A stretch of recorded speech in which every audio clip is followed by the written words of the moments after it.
네, 안녕하십니까. 오늘도 두 번째 시간입니다. 건설 현장 이야기에서 많은 분들이 좀 부담 갖지 마시고요. 그냥 가볍게 보시면 될 것 같고 이 영상은 반드시 그 현장에 시공하시는 분들이 꼭 보셨으면 하는 내용이고요. 저도 단연관 설계사무소 및 현장에서 이런 부분들을 많이 접해봤고요. 시공하시는 분들이 굉장히 힘들어 하십니다. 이 부분 다들 장애인협회에서 현장 점검 나오시고 난 후에 점검 받은 내용들을 보시면 다들 힘들어 하시고 하시는데, 이런 부분들이 제가 봤을 때는 정확한 기준, 그리고 이 영상을 통해서 많은 부분이 해결될 거라고 생각을 하고요. 그리고 제 영상들은요, 전반적으로 장애인 관련 시설 해가지고 모든 거를 다 이렇게 영상으로 만들지 않았습니다. 어떤 내용들을 만들었냐면요, 현장에서 주로 많이 오시공하는 부분에 대해서 그 부분을 집중적으로 영상을 만들었습니다. 네, 여기 보시면 지하주차장 출입구 조명블록 설치, 그리고 엘리베이터 전면 조명블록 설치법, 이 두 가지 내용으로 오늘 보겠습니다.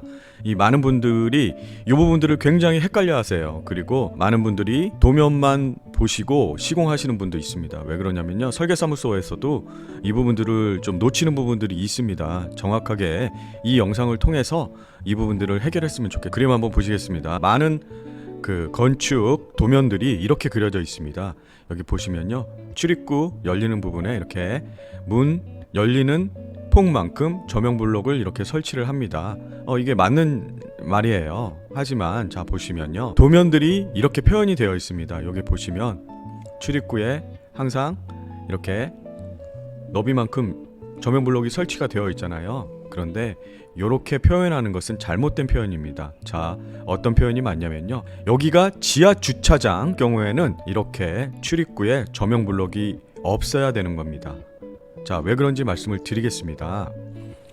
만약에 이쪽으로 조명블록이 있으면요, 그 시각 장애인들이 이렇게 나갑니다. 그러면 여기 그림 보이시죠? 자, 여기 보시면 지하 주차장에 조명블록이 설치가 안 되어 있죠?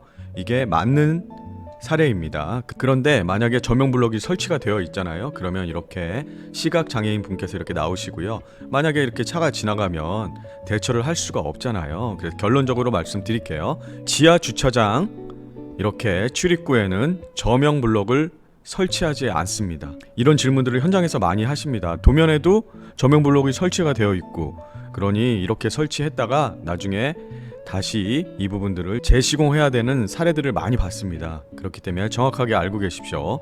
지하 주차장 조명블록은 이렇게 설치하지 않는다.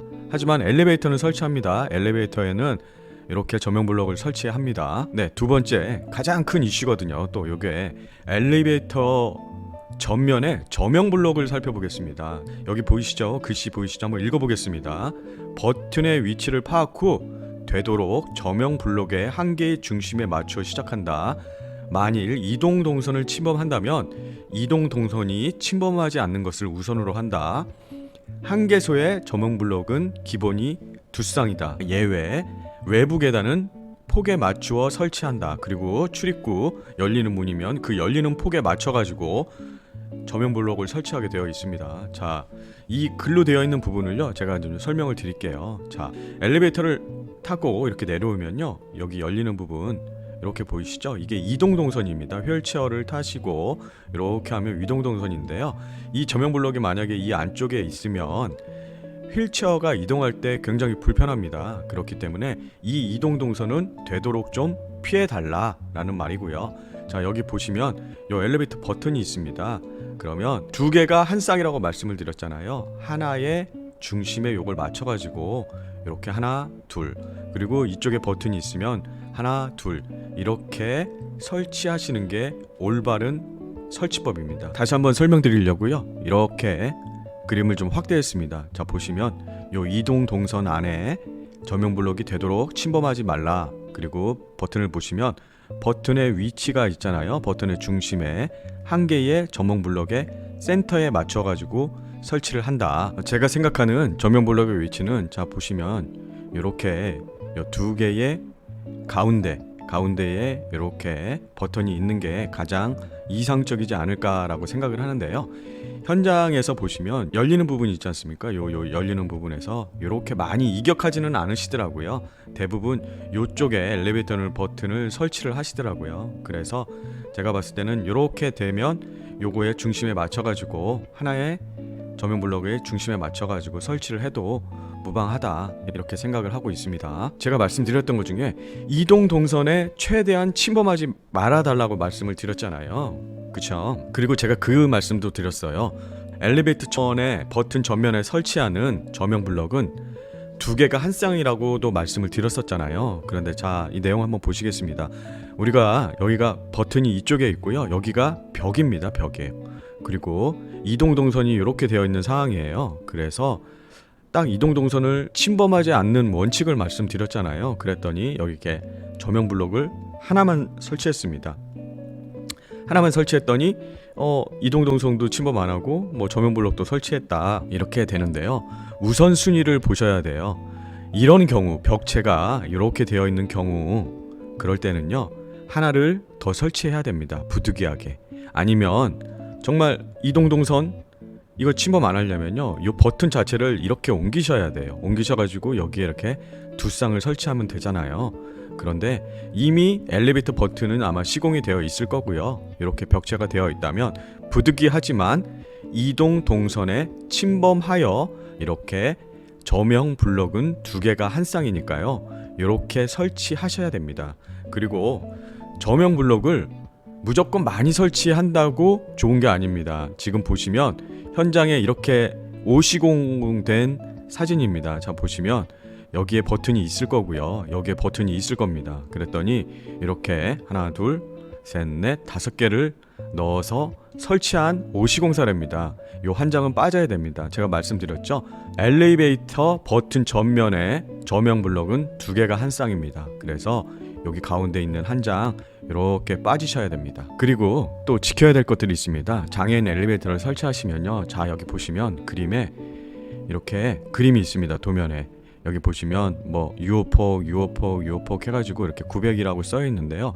도면도 자세히 보시면 요 프레임 엘리베이터 프레임 있죠? 요거에 90만 맞추면 되는 건가? 라고 하는 게 아니고요.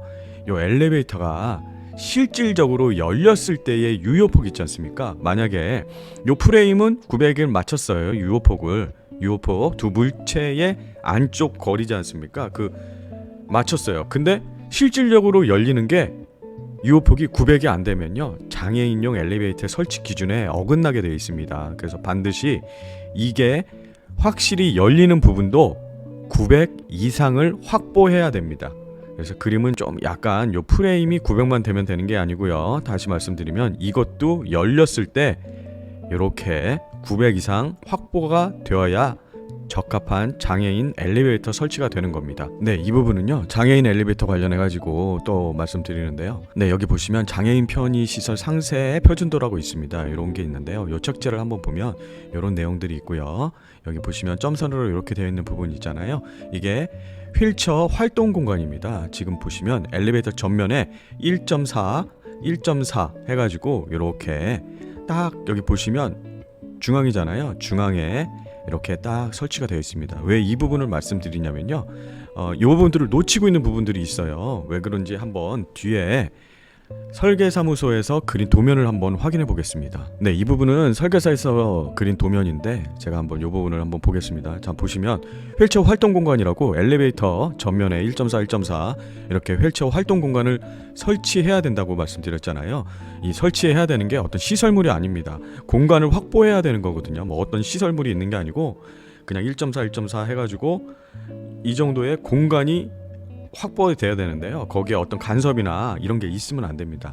자, 보시면 2층부터 4층까지 그 장애인 엘리베이터 휠체어 활동 공간인데요. 자, 보시면 정확하게 설치가 되어 있습니다. 자, 이제 1층을 봤더니 왜 그러냐면요. 1층에 계단실의 출입문이요. 외부로 대피해야 되기 때문에 다른 층과 달리게 계단 안쪽으로 열리는 게 아니고요. 계단 바깥쪽으로 이렇게 열리게 됩니다. 그러니까 설계사무소에서 어떻게 이 휠체어 활동 공간을 이렇게 그려놨냐면요. 자, 보시면 이게 문 간섭이 되잖아요. 이렇게 하면 문 간섭이 되잖아요.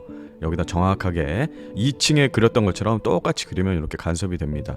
그래서 이거를 이렇게 좀 치우쳐 가지고 설치를 했습니다. 이러면요 나중에 장애인 협회에서 오셔가지고 요 부분을 지적을 하게 돼 있습니다. 요거는 그려져 있지는 않아요. 그 현장에 시공될 때 그려져 있지는 않지만 이렇게 다 재봅니다. 이렇게 딱 줄자 가지고 재는데 요게 이렇게 간섭이 되면 이 다 지어 놓으시고 나서 해결하기가 굉장히 힘듭니다. 이 부분 이렇게 다 지어 놓고 나서 이게 걸려요, 문이. 그러면 이걸 어떻게 해결해야 될지 정말 막막한데요. 이러고 나서 나중에 장애인의 횡포가 너무 심하다 이렇게 말씀하시는 분들이 있는데요.